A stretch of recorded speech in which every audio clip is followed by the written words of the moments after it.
أعوذ بالله السميع العليم من الشيطان المطرود الرجيم. بسم الله المالك الرحمن الرحيم. الحمد لله رب العالمين. الحمد لله رب العالمين. الحمد لله الذي نحمده ونستعينه ونستغفره ونتوب إليه ونعوذ بالله من شرور أنفسنا وسيئات أعمالنا. من يهده الله فلا مضل له ومن يضلل فلا هادي له. وأشهد أن لا إله ولا شريك له عبد الله وعلى آله وأصحابه ومن تبعه بإحسان إلى يوم الدين. وبالله توفيق اللهم ربنا وفقنا يا رب العالمين. العلم لله لنا ربي زدنا علما سنكرك فلا تنسى. اللهم ربنا افتح علينا فتوح العارفين بحكمتك وذكرنا ما نسينا وما جهلنا يا ذا الجلال والإكرام. أيوة موي على تانو موفنا موي با موي صلاتك على تلاني صلى الله عليه وسلم على دينا كأن ما دي تلاني أبو نغوني أسيبا لما على بوكلا kala dina kamo kunya kinge na beladen sonoya ala bokela ala janama kala dina kamone alu sutrama ala bokela mone alu moti yano wolo samedi timino ma inshallah mona kuma dulu damiala nyakadi ala inshallah mo fanan kate kuma wodulu fa bi fanan ato min doni mo kade kuma ko kan inshallah nyakadi ala wa mone duniya kani sumine duniya e mo non solele duniya e mo marasalale wate beladenuna ya bolo wodo ka ibe bono iloja ya duniya wenya ibe ka alata mala iloja iyaki ya maninalo ibaye ala najia mone alula subhanahu wa ta'ala. أقول يا أيها الذين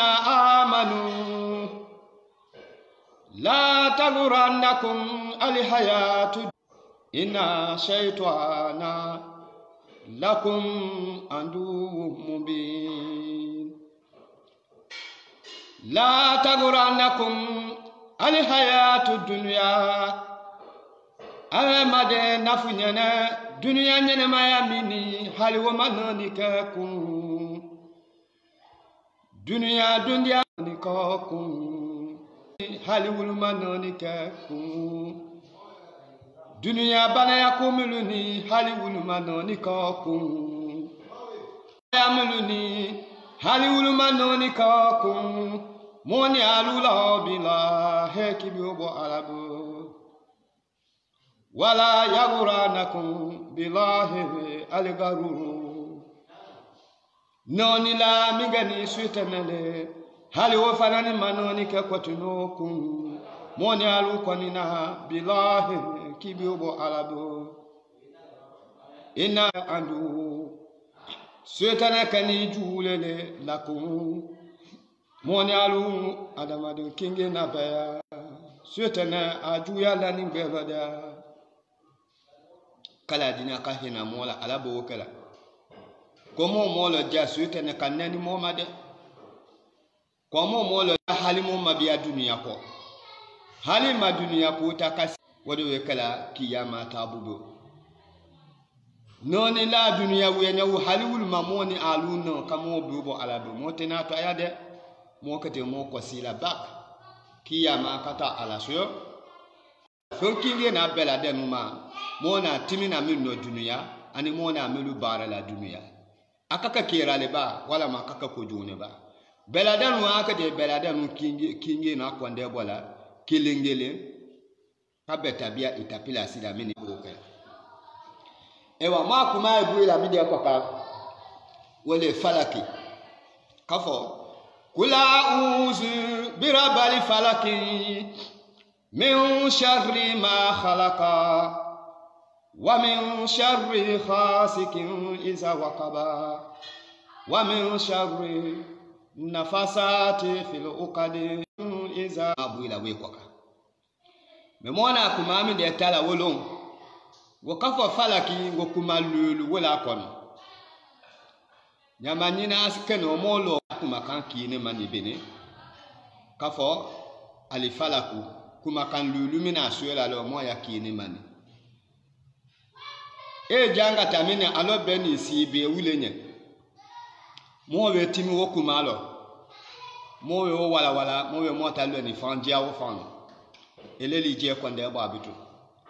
ele position min de lo ya dunya la tolo i position min ya wulo ala dina ka hina mola ala bo kala amoy hakato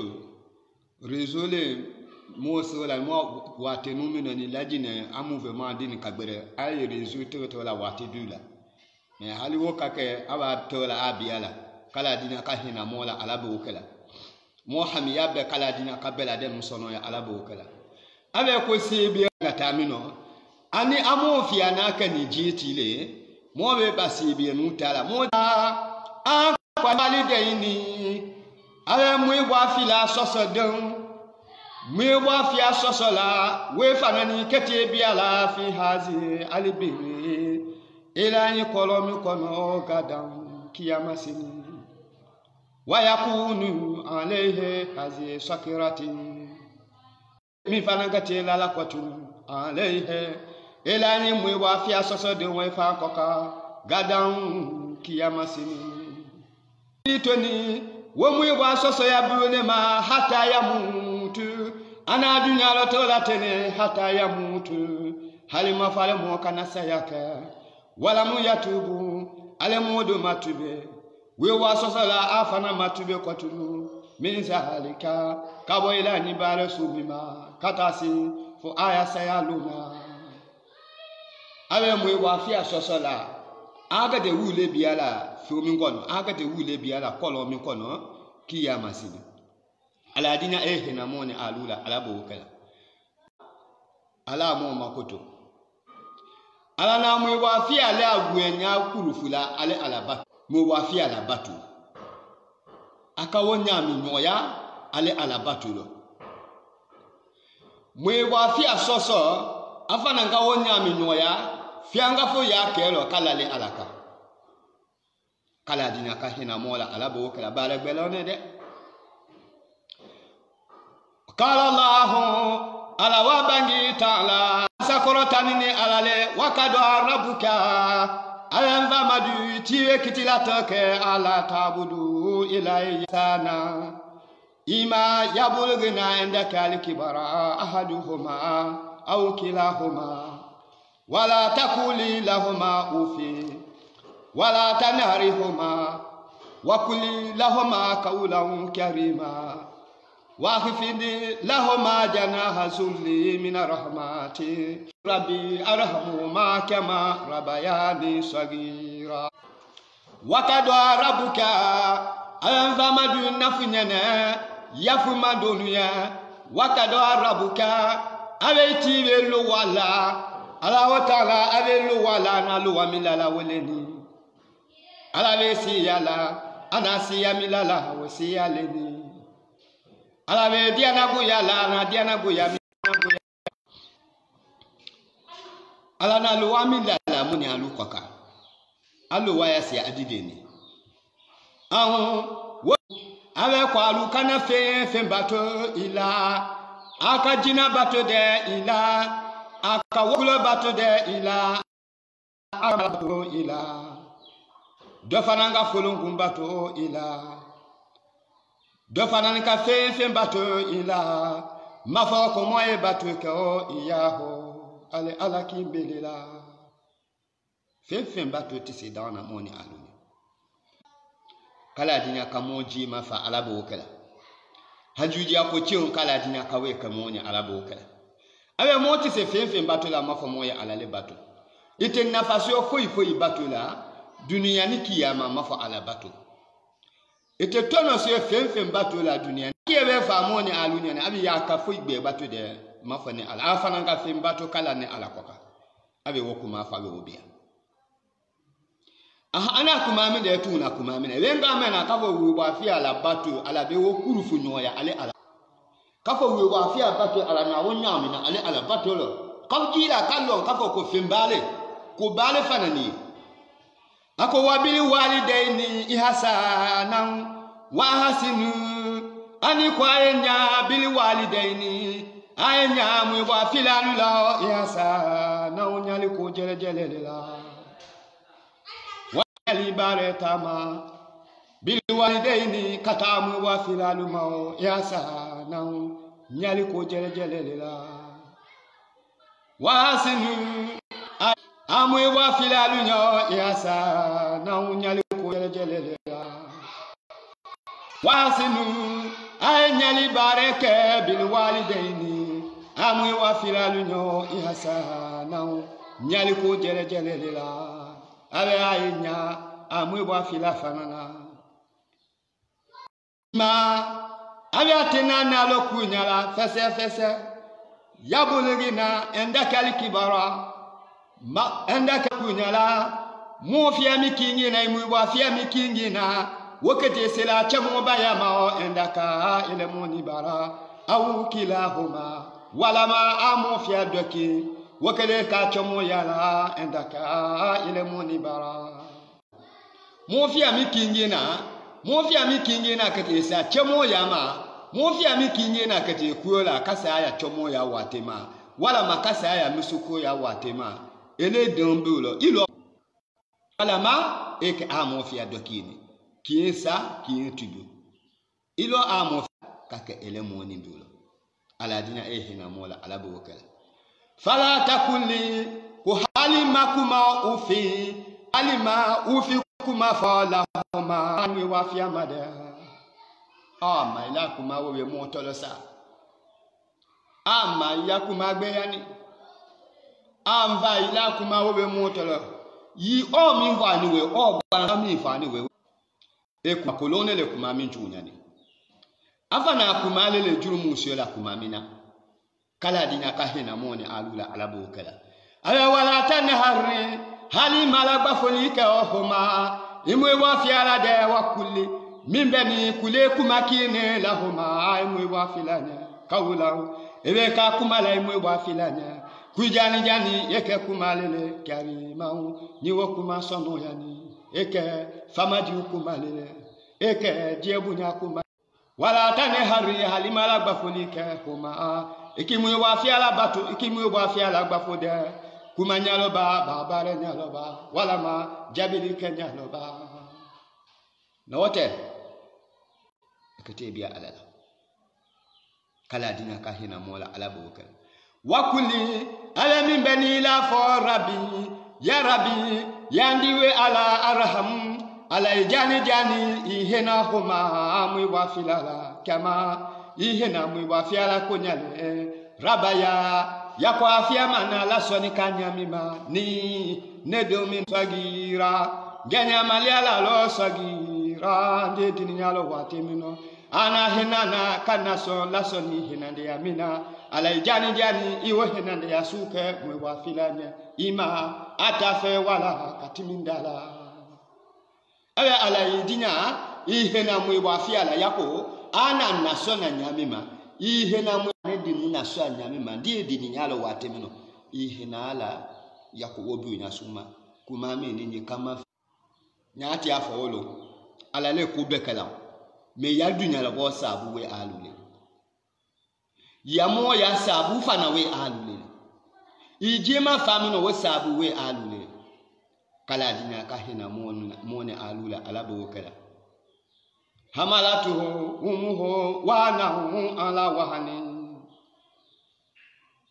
hamalatu umuhu nyango moni bale debetali kala ho moni na wahana wallahi ikono maya kalokono imini ya pitalo de ikono maya kalokono igele kalokono mingala ibani fakono wala ma igele kalota mingala ibani fakono wala mai kede sarki min gala ai bani fa aka sole la an la wahani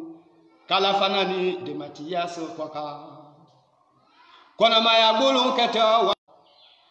kono maya kuma je ma kete kala wahana wala ya kede ka kuma je malele an la wahani kala fanani de matiya so kwaka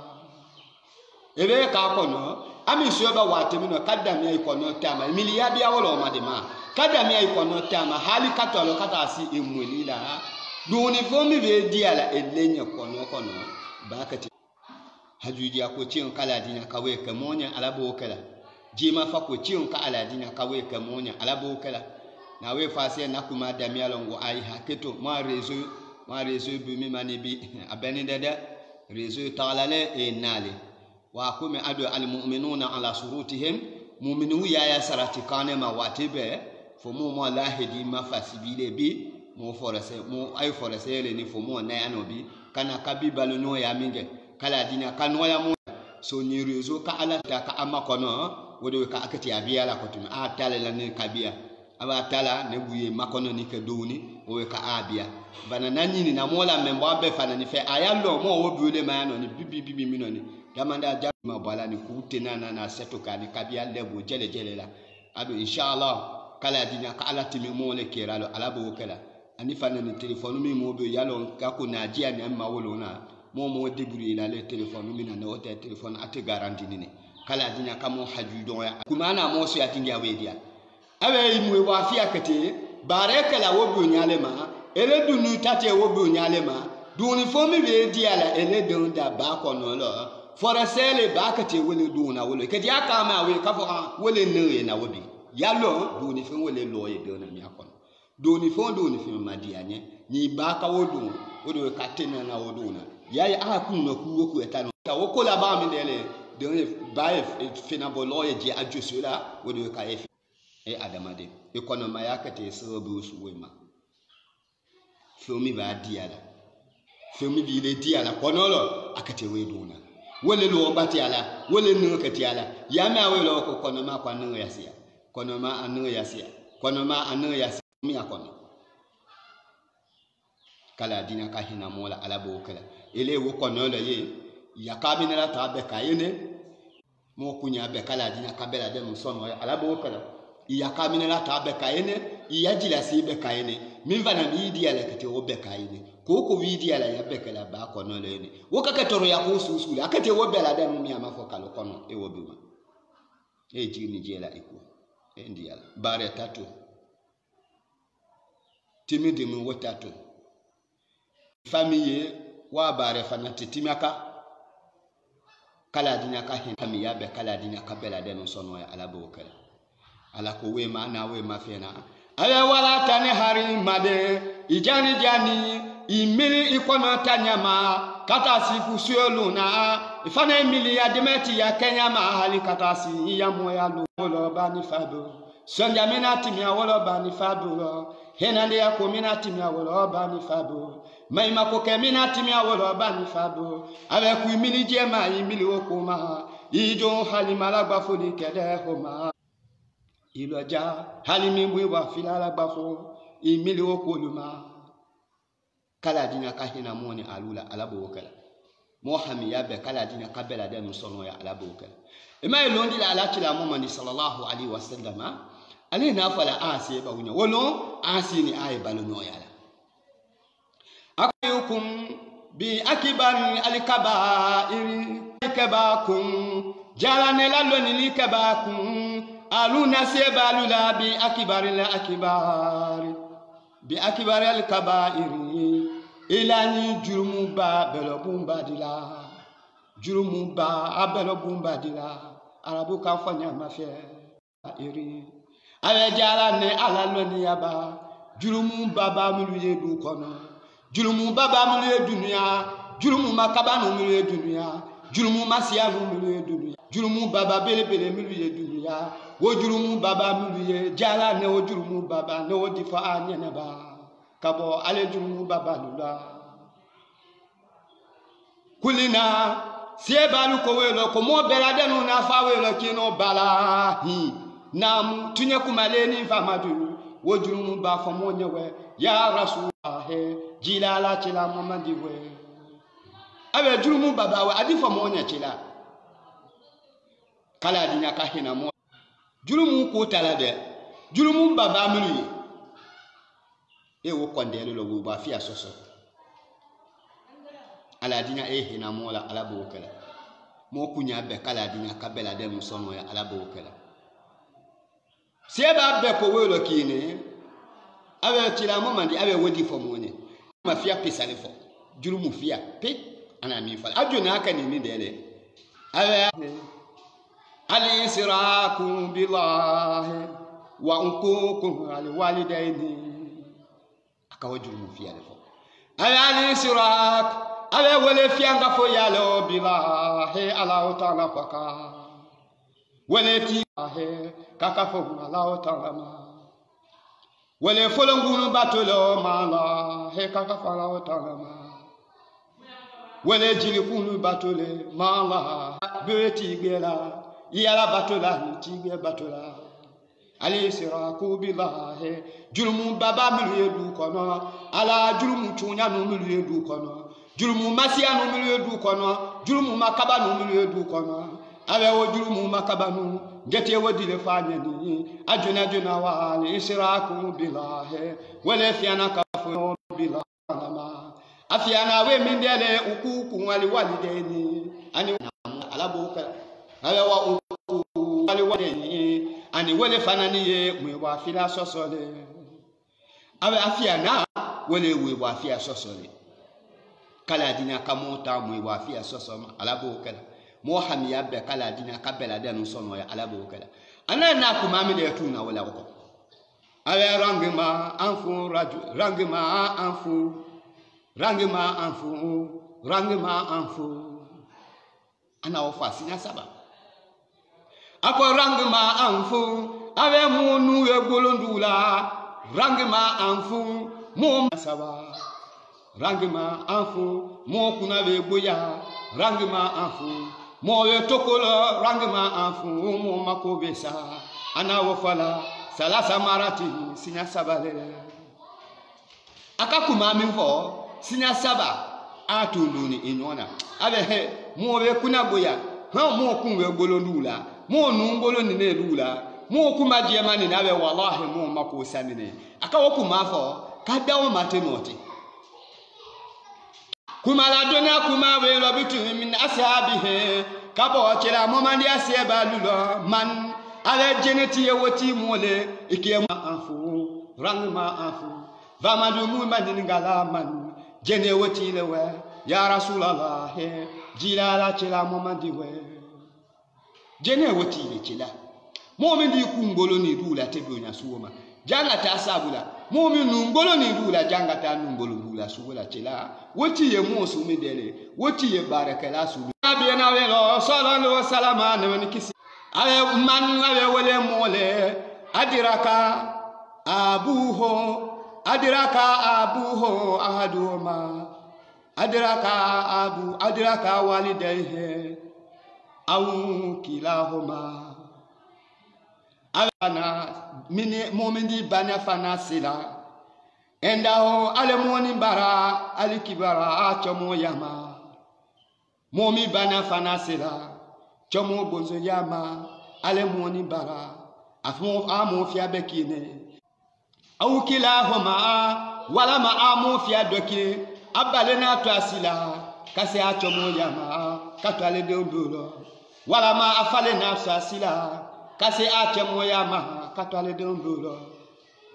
wala ma aukila homa wala ma amo fia bela de munena ka chemo bonzo nekine ale moni ndolo abana faya bi wonyama fala mu ya de kunu abana fala kene abuluma fala mu ya de kunu ana dunia barela obunyale ma abana faya ndolo fala mu ya de kulu kwale mu maseduna o ali jannata fala mu yadi kuli ale mu maseduna ali jannata amaseduna ala ali janna kono katere amu wa fi ala kenya bulo huluna chamo ya kala bulo hali katolo katasiya ya saya watira wale dombulo ale ma ali janna so amu wa fi ala bato wolo ama ali janna so abala bato wolo amali jeneso afala batolo abe wala na sebalu nafanyene rangma wala he wo mu kuna beboya fa ka ibani fa tubolote ka se lia la suwolo ka se niveau suwolo ha ka tolo ka ya dunyolo to ka ba ka le ka ta si aya sa ya la na che kulema ali jeneso ya abe wallahi be kuna boya wallahi ade ni kuna boya yaka ali jenesa zondilewe wotanu kadima wi ali jenesa imasiya ali jenesa na o ka mo afu ye kuna boya kala dina ka hina moni alula alabo wokela mo kunya be kala dina ka bela de sono ya alabo wokela wi o ba fia yako mo sita ku ma to ma nefe wi o ba fia yako gbe ya ni bebele e da yena mo akuma ya buila kwa abiate woti mo wole biate falaki kolo wala ka bia si bi no kwa ka yeno mo fia we kaba ka la fia nga fu kwa ka na moni alula alabo wokela wakala bunyambasi vambasi done na biena mika na abdullah hele vamdullah bunyambasi le na biena radiyallahu ala dina anhuma amu fianya ako salasa ayatu ale haya sabalino nanzalati wa haya sabana jila makirunati wa haya sabafana kani nyaminyo ya fene salasi haya sabalino la yukibalu minha wahidatu abe ate hayaki miala minha kabo hayalulo bigairi karinatiha ka haya saba adeno to yeno abe haya saba le yeno haya saba kuya na kono abe wo haya saba la diuni a haya saba ani atama nyone itisi akingela kafa kuya kinto yeno ina kiomi kani we itena nafasi ya wala fuya bele baraki eleti se ka kiun kelale ka fo ku kiun ke ka kiun teye wo de ka ku na fasuala ma fo le ko fo iya afia be kele kini abe wo haya jate si no su saba we ku ana kon kala dina ka hina moni alula alabo kala aha ya juna we mindele kawuluho wele alabasi anu kane taala masakorotanu ne alale ati u allah wati u rasul aha ya junalewe ati u Allah wati u rasula ati u ayla batulika Allah ta'ala la wati u anifanani kwa ayla batulika rasula ala tila muhammadila ibia tila ko afokani ya kepululo ikake itabojeno barene etise dinyala alama mafa idina ala chilama ama fetu la ilaha illallah wa anna muhammada rasulullah wa fi alata mala fu dinya muhammadu rasulullah ma etise ka lele la o ke modile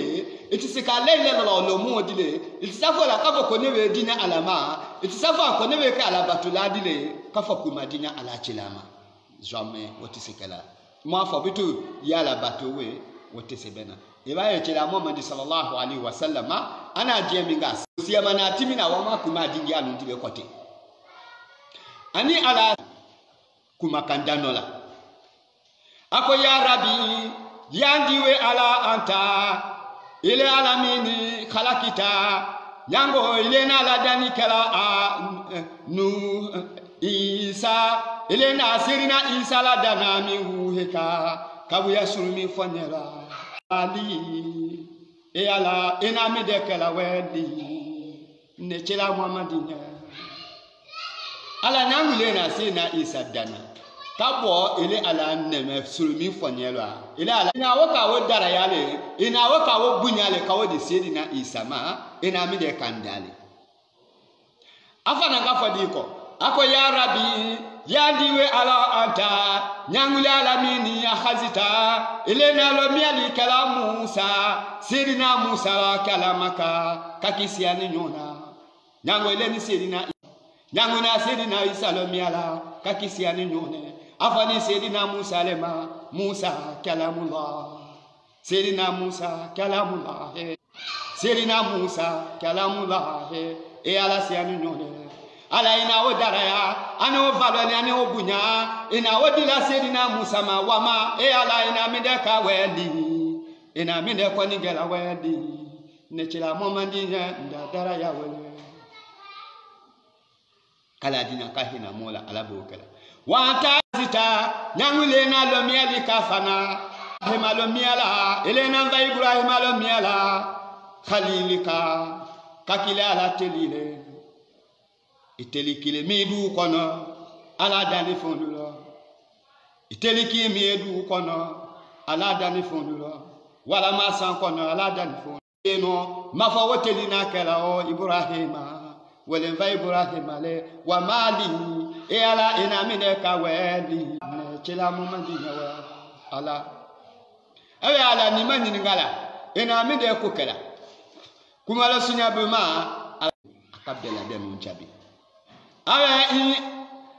i atu awe i kuntu awe nyakata ke kafone ala de kadi kuntu kuma wela ni na dini awodi ayi kadi kuntu awe na ala le bubu kaniyo akazitu nena lo miali kala Ibrahim nena va Ibrahim lo miala khalili kakendelile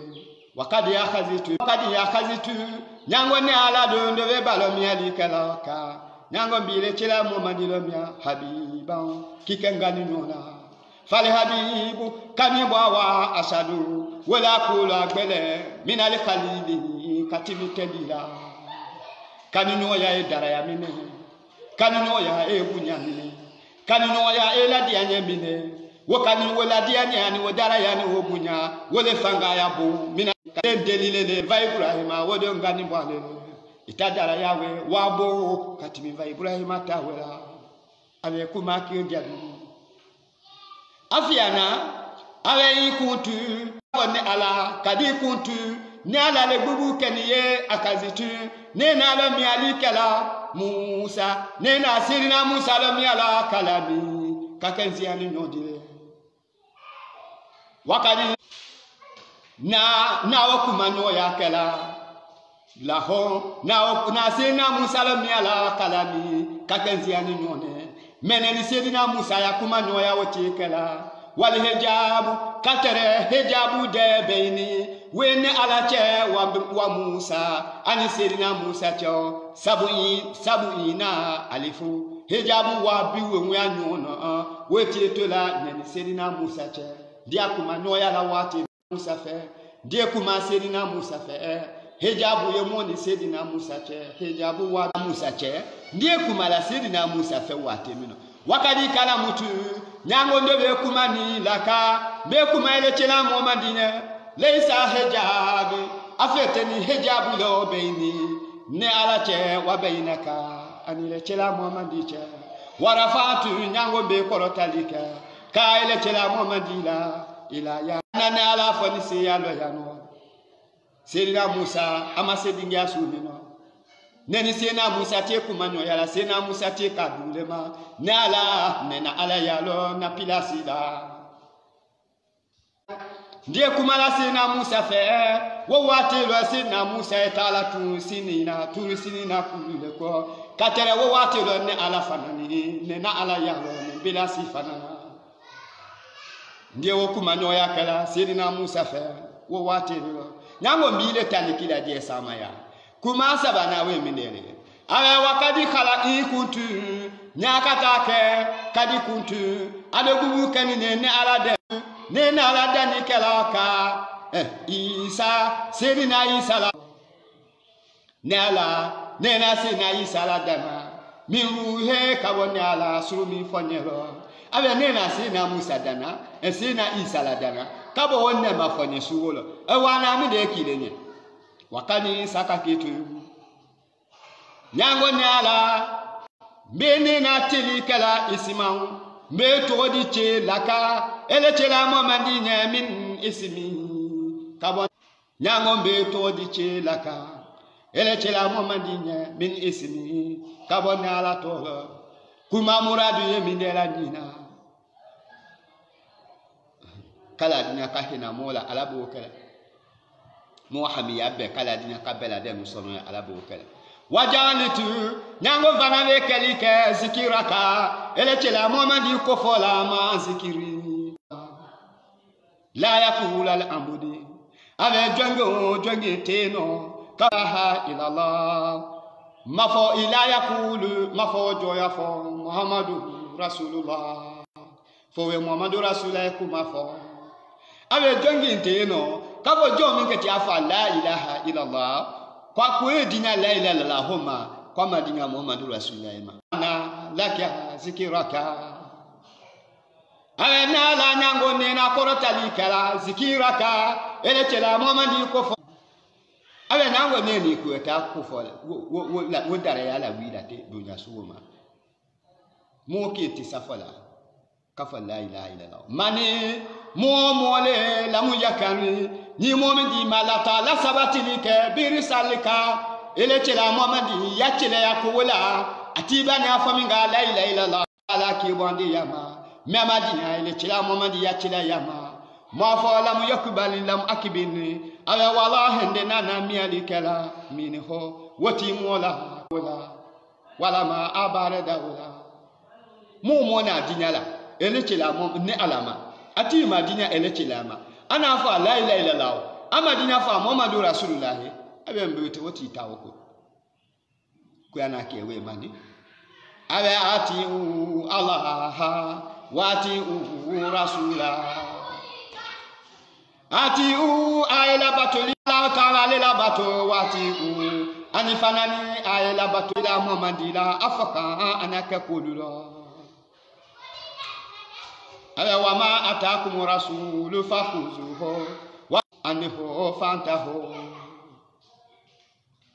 abe na fefene kajiala kafa baramina ayokete aba fatanula kabo mima ay wotoye ni banu ko fa bitu la ilaha illallah ni banu ko dinya bitu la ilaha illallah ma fu dinya chela tawe ma bitu ko no wote wala bi utako bamudu la ibuni embasiko abe haya saba mini abare no haya saba afia na mindele okay wokuma mindele na to nyala ma wokete ni mabareka wodu nyama kwala bi utako saniyatu ahaya afia na de kauluhu wala la sianu kano taala masakorotani alale akimu salata watu zakata akimu kwa ilo jao sala abe ilo jaselima watu anifanani aedilika zakata nafuru janula wale kowe ati Allah wati rasula ilo jasima ifanini ya nafu jabo ni kilo jasima ikaka sikelale wa jabo ko ilete womena jabo ko wote bituro abe ala beauty ya siku kata tere jabo si wa komi mo amura dute jawo akitile ni kuyaleni mokati ba okuna mo afele haya saba mi voni asule fo kajiamu wula kabo itise dinyala ha woki bare woki ne ma kakindo ni kakinda kakioto ala tinana kaki wo kode ina kimi dala fofia wele ele yo sew itamale sew mina ide ife kutene ni dola wokoka jala sa ebe se kata amake senvia le tamakela hali defo kasi kiuna ele buke de sengbe ni na ka akafo ndo wala defo si ni mina puke iyata amake feke fia lele atise feke fia lele atise kaki. So haya fia we senvia minga kala wo senvia le buyeni kafa ati u Allah wa ati u rasula ati u Allah we sinkine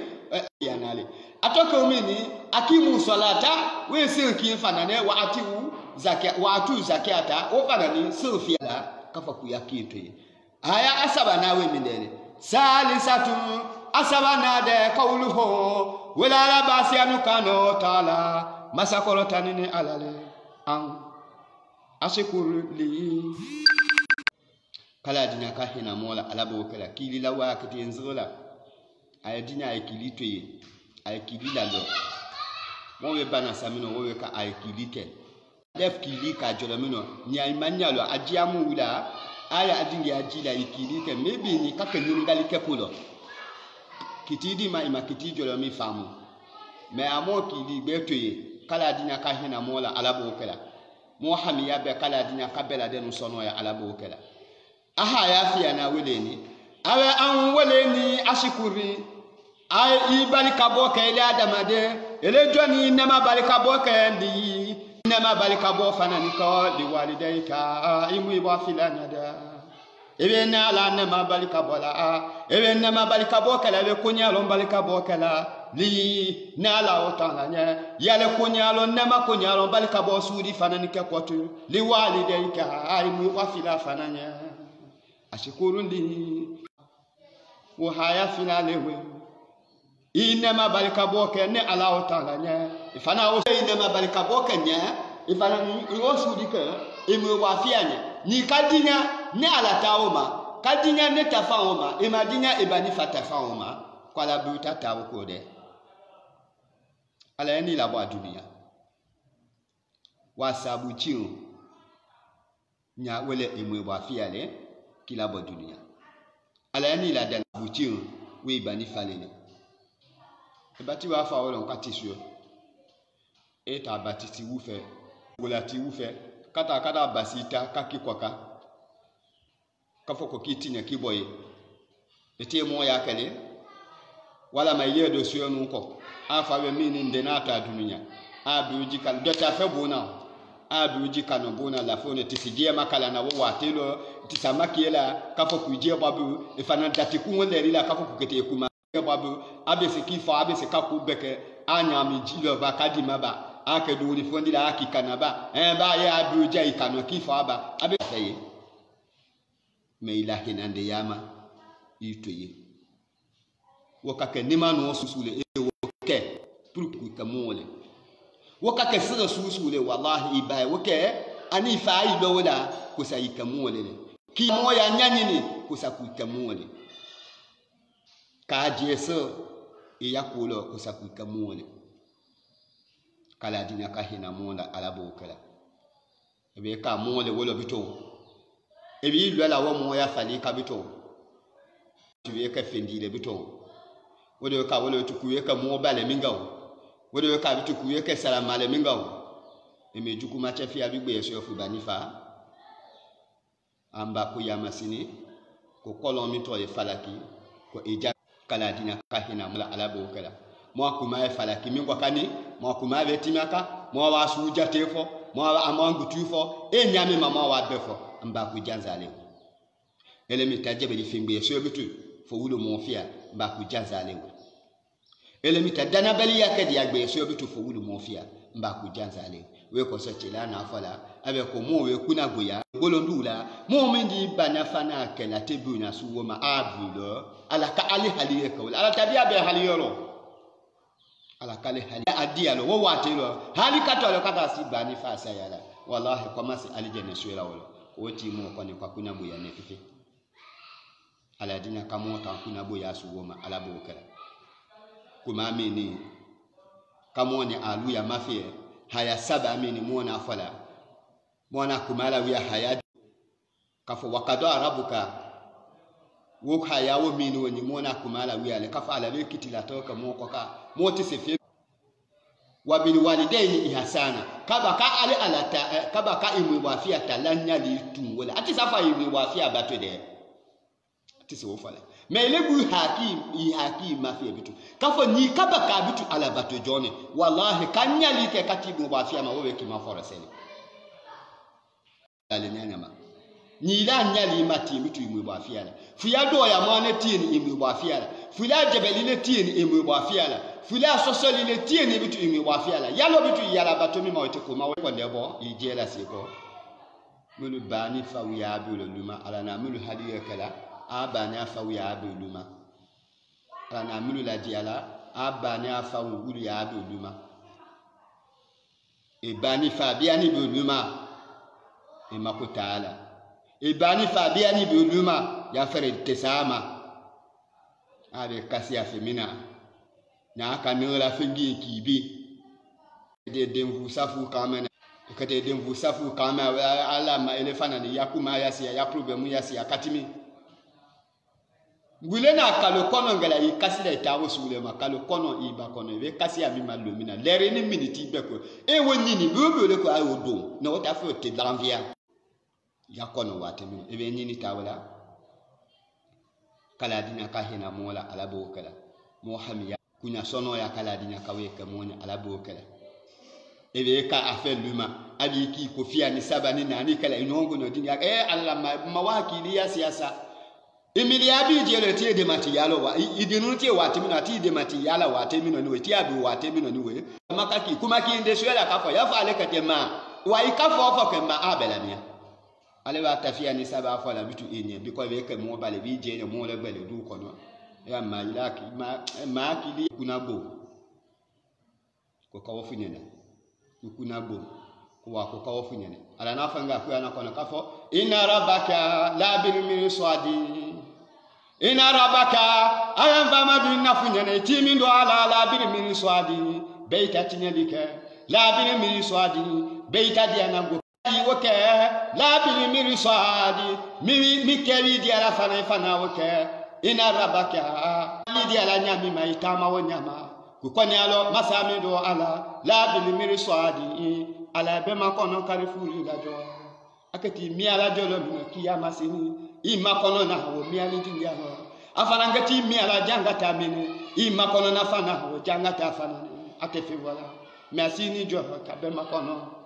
ate kumala manya ida afana be jate sila ini mi aka yeta la tata wodi kala ni ila sonya ni la mo ile to se kuma fo ile kala imi wa fa ya ko susu lelo kafa ma mi ya siasa ma waku ma ya siasa kala dina ka hina mola alabu kala kunya pia kala dina ka bela denu sono ya alabu kala kuma mini amiani babu ni ambasi lema kala bu ni ambasi babu ni ambasi lena biena londila sallallahu salama ne mani kisi chelani anani bu ni ambasi ko anani bu ni ambasi le mani ngala radiyallahu ala dinyo ani homa amo fiane babune basi anafanya ashabi la rafi wa anani kana kemba bune basi le maninga anashabi la rafi dongulu yakonyama man jeneti ye hom jenewo molule wama animinde fengugu ye ala rafa mindele la rafile kwa kana kemba bune basi maninga londila vabune basi la rafi minu fensu minde la rafi mini bi mana dingi asu minde yewe ala na wo bana ni kofe jielu pilasi kete la rafi mi bana ni jielu biate yi aka na vabune basi manyi nga wala londila fakala vabune basi na biena welo amala rafu awete na la rafu mini fahowa awe ni ma la rafu lengete la rafu le fayneni jabalu ale tini babele bele dire benali jannati ale tari ane jana maleche bimana ale tini miniwe ate ali jana fandile afanani te jana ma fandile ata tini ne ala do yeno wobiani ala fanda dinya kahina mola ala bo kala inna masumiya itena ana tokili kala la rafa kwa tole la rafu ina li annahu kama si ale la rafu mini masrufu ale fe ko tanine ale kani korota fenelo ala li jannati akorota ni safa ale bonine ali jannama ani fanani abonine jana mama ale ana tokila welo kwa tole la rafi ba mi delo abonine ali ni ali jannati ma fanate kine ala ta pilasi gbelele ala na ala dana kabia yeno jana ma dite alele ali jenen difanani te ale la rafu fanana kala dinya jala ya rabbi ka ala hina mola ala bo kala wa alayhi asjaru ala jililu de alayhi jililu ya le la rafu ko ka wasimaru ani jili dengela lu fanani alayhi wuli ale la rafu ko ka bawa ko we jililu lele jili belade munewe jili bewe kono niwe miya dengela ba wewe kono we mita dengela ba alarabulu na fa obele mako wasimaru awe fa butu simaru jili we nyabo wasimaru jili lule fana ni wele aya dankela jili mulu a dankela be jili dengela lu fana ni alayhi wulu la rafiqaka wa anharu qulu fana ni alayhi qulu la rafiqaka wa uyuni ani konya mese lu fana ni alayhi wulu la rafiqaka aye ko sufia fana fo iba newe ko le tayena legu ya lo e ko lele wa uyuni konya mese nunu ko bu mese tulu ko ani ka wewe ko folo ni fe awe afa wule ma ko uyuni wo konya mese nunu awe wo bela denu dafani alayhi wulu la rafiqaka bawa ba maninga aya fe kala rafi sulo fe sumi de la rafi mene fe sumi de ani fanani mo sumi de lu biate ye barakala sumi de lu biate ala ke de barakala sumi de lu jansa la di ebe ngamena ka fo wu ba la batu dilele we wa fi asoso afanani ala soso dile ba wu ba fi asoso keti kumanina kabo kodima wo ba fia la batu fanani kete kasabule kibu la se kodibo ala kafanfa na mola ala bokala ako wa amarijal ama chebalu de alazina ngaya chebalu le ma yakununa chebamulu kete kala alayhi wala ma musuba mulukete kala alayhi mulukete la rafiqa kayma wo chebadu leni awe mu mulu biate yeno ala kene mu mulu tapila sika dingia la rafi wole awe wo mu odulu leni wa hum wo mu mulu ni we rijalu ay chebalu lele ay mu lele kharaju mu mulu na bola ila al jihad kata kiyeke dialo ma rasulullah kaka fon kiyeke dialo kabo kata jadi kiyeke dialo afanani na aya jadi kala fi sabilillah ama jadi ke fingolo de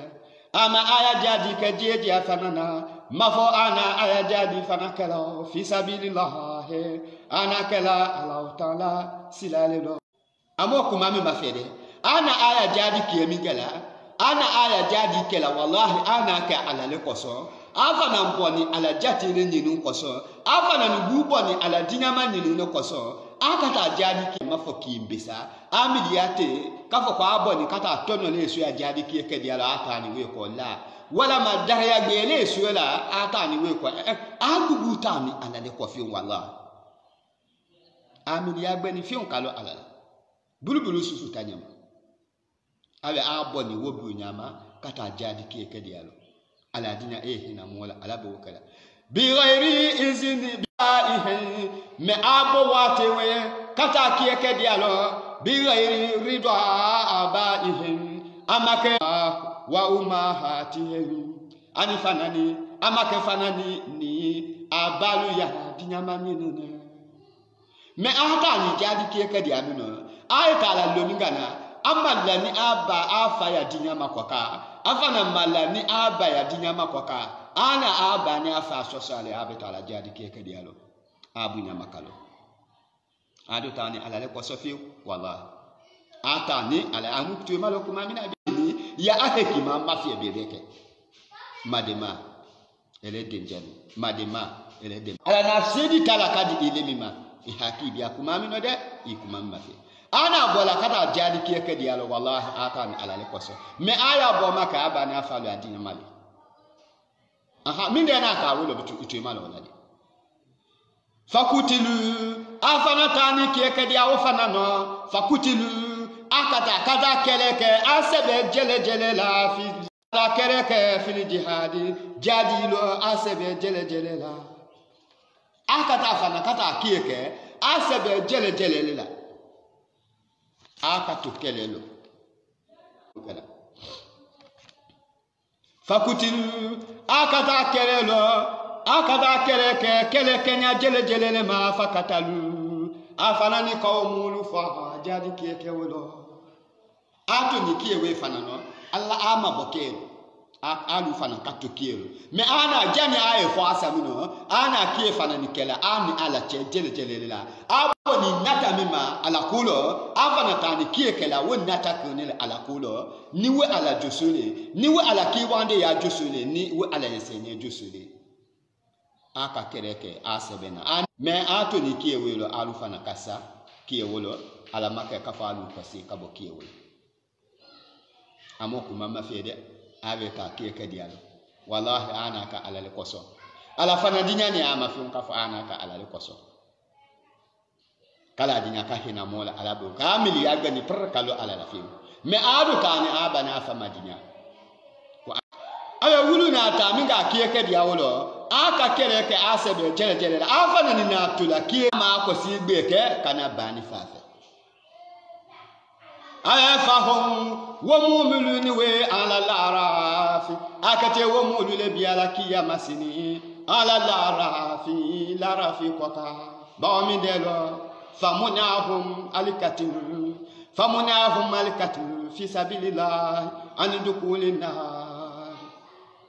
فمنعهم الكتل minganiwe ana kie minganiwe ala kulo ana lo jaminganiwe ala kulo afana na to minganiwe ala kodalo likela hon wele ale mulu kumanila andukuli nari kabo jana maloduma wala atisekela jana madini bawami delo asani ka to damino atiseduna wolo jana makafa ala ya biya jana makon ala tisela ase ala o min delo aboni kada kieke dialo ala nyati ala fin ala fana tikalo tika jusura tika milialo ebe ka kuku kala we ko se tilana fala sallallahu alaihi biniyati inma al a'malu biniyati wa inma likulli imrin ma nawa inma al a'malu abitana bara biniyati abeka muninganira wa inama ma itaina finde likuli muri itaina fi salade likuli fi janzade likuli muri wala moni kingena ben nawa moni mingani yala alakati salawe ebe mingani yala jo no kieke diala ayo bola samino even do halaka na tere kafo ko aboni kata amata ni abana fawa dinyama koka ana wulu kuma kan sosola le abita la kieke dialo ana ama tala wulu tako ha wulu dinyama akwa ni kokonu kwa ni tate afa na dukata wobi na wona me aya tawolo atani wallahi aya ala kibwandi ya jonele afa na ni ala ensenye jonele afa na ni sebedu la jele lele ala kulo ina suwoma ave aya kiewe atu afa diawe afa anya donc ala mawulu bi ajana wamunahum ukuqali walidaini aha aduma bi ajana alijana do yekie okay kuma ke we mani ala wamunahum ukuqali walidaini fana we na kuma nilika kotuni hum ala mulu la fana ni dukula aljannati kabia ala aljanna kona mindelo atiseduna ala aljanna kona ba mindelo we wa fia soso ni na buro kata kere huko so we wa fia ya soso wele kwaso ale mu fana masedona ale jannata we wa fia kuma kamia be ya womino we na kuma nilikala hon ale mu ati sedona ale jannata ati sedona ala janna kono bebe kuma yai afale kata ala kubaraka diawlo so afani ala ku damino wo kwaso ala ma biya janna wado na amu wa fia sosale wo fana kwaso wallahi ati seduna aljanna ko abuna basi ko wema ala fahu wo mu'minun we ala larafi ala kete wule bi ala larafi kwa ka hata yukidu allah mafo alaina kitila toka wate mino fi ala mulu wecho amuraho ala baya la nyinina ala wole kwaso ati seduna aljanna kono ba mi ndelo ana ka we wa fia sosola de onere ati se do ajana ma ba mi ndelo ana sada ka fo we wa fia yako keni fi mbalele e moni alu ya dinami no ala bato dilele ha ni ka e we wa fia la bato ka dinya e we wa fia ma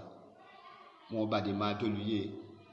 e ala kala dinya ka hina mola ala bo kala ni wulu fe mulu ye dingi ma jangu ye fe le fe ni wulu wu ba wu ka ki ko fi ani saba ka telephone na kada ka ma be o ma wa ki ya si akati mi ma wa pu be mu ya si akati wo mo ko ma timi ni akwa nyama isu ya hali katalo de ka dendi li de bito dendi bi lo ini tawo su ya nyami ma wo ma fi eto kada mi asuolo kada mi akwa no tama hali kata asifu mwila aha wo bela danu ye wala asuolo ngiro chedi tani ala chila Muhammad sallallahu alaihi wasallam abe a nani neni ife kana kakumadi nyajia ila ingetifu woma ma musuko bale mbo bitu vateli me kabe wu wala soso wu wala batu jatema benzi ku jele leke mayakulo nele lwani mayaku bela aku susu lo mawoto momo bi mawhele kilifini mayakula hala be tula alla mangolo biti alla ngolo nela tala katale misila nele ngosila le kana kabia luma afani le no laba akukuba ala sene yakoba aduni koba aku susu ne lwani wo bela danu na be wate jiri kale kawolo momo be to wolo fana kabo mo asula kana makanyano awoche ya ja na matala le kanda ngolo fanani kabo mo asula yin abukala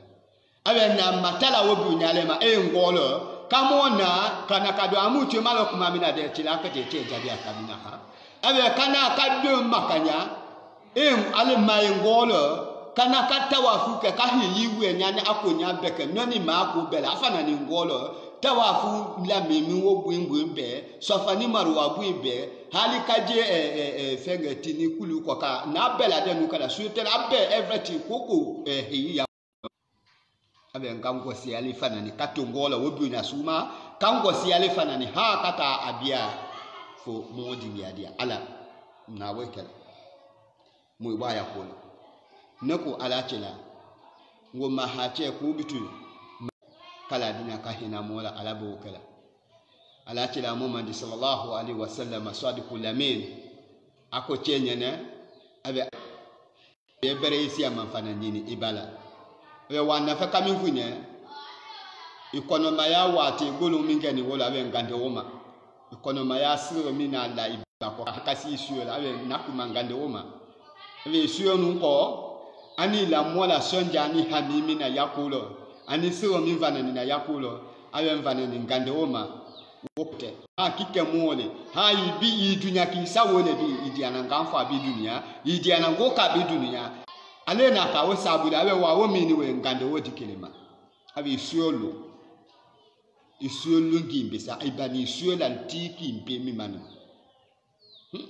madema kala dinya ka hina mola alabu wokela abi ibani isuolo ngumi na we ana toro ya mije na ana janga ta mije na wolo ana gbe ya ko mije na wolo mina gbe ya ko mina ala suola wolo wo toro ya wo belo ana suki susu kela demu we ka mo ko ka ya fem ga no su ana wo suki susu kela ele isuolo ngi tiki mbe wola abe wo suki susu kani abe suki kimbe sa wolo abe ima wo mano ba kala fa beni Allahu akbar ele na nafaka foko ebe si amanga ke ko kala dina ka hina mola ala bo kala bani fa ebe ka ko min dalo efete jama nyaka ke mana kule wala manyaka ke ala soso kule efete jama oku dalo fo ibaba fi nyasami atu wala ma ifara fi nyasami atu ijama ndio wasalelo mo fi na kunya diala kala dina ka hina mola ala bo kala mba ko ni mu'min dinu na ka awu ba usoso la le te dunya suwo ma ayo ko woti mo le biate falaki kolon kono moni alu yakumaye jate fo kafo ko si bi enu mulu si ma biala ni we wulu biate pilasi wela amba kule fana biate pilasi ki wela ele wu ba soso de e fana biate pilasi ki wela ele si bi enu tatama nodi ile kata janga ta wono o ka e mana kuna boya kala dinya ka mo makoto alabo kala mo hamiya kinge na be kala dinya ka abela denu sono ya alabo kala mi fola amina kala dinya ka we ka mo alabo kala darsu kalelu sum famu ho kiasi moy min tala ko mi woka bete wala ba bele ka boma min foni anya yon kala dinya ka we ka mo alabo kala min foni amina kala dinya ka we ka mo alabo kala mo kunya kingi na be kala dina kabela den so no ala bo kala afalaki kuma ki wo be babi inshallah ala be wotima bi mo ni aluna do kun sabale ka wo mawe wo be ba mi ato mi lu ko fe tu wulu manjate ba ka inshallah mo kete na wo to mi ala lo manato ni ala kawo biya mo haliyolo inshallah mo ko ni ala madiala ala dina kawo fana biya mo haliyolo ka ala dina kawo biya mo haliyolo ala bo kala ka ala dina masahinande min voni mo lalili min ga wate bela denuna ala dina kakke mo ni alu ya kanan sabule ala bo kala kala dina kakke mo ni alu ya kisi sabule ala bo kala ka ala dina kakke mo ni alu ya kuna dia sabule ala bo kala kana ka mo kuna la kanana ke e ke mo ni alu ya jangata sabule kiya masini ala fe ala bo kala di ala masahinande mo wa ala me amende amiate hakimina ala barete di moma ala bo kala hala haki kaka mobo ajusu kaka mobo adu haliyote mola chene yate mola kala dina kawe ka mola ka ahliyo ka mola ka achene ya ka mola ala bo kala ka afanga di moma moyi dina ka ala bareke fanga ni haliyo min ala dina kala ti ya kadi moma kata me ni duni wala ala bo kala mo fefe ni mo ya no ni belada no hajuto be ni do hajute kine kala dina ka belada fefe mola mena ni kuya kuya le ni fefe nate na mola mena wo fana ni kofe obe hajudi le bendi ala masahilande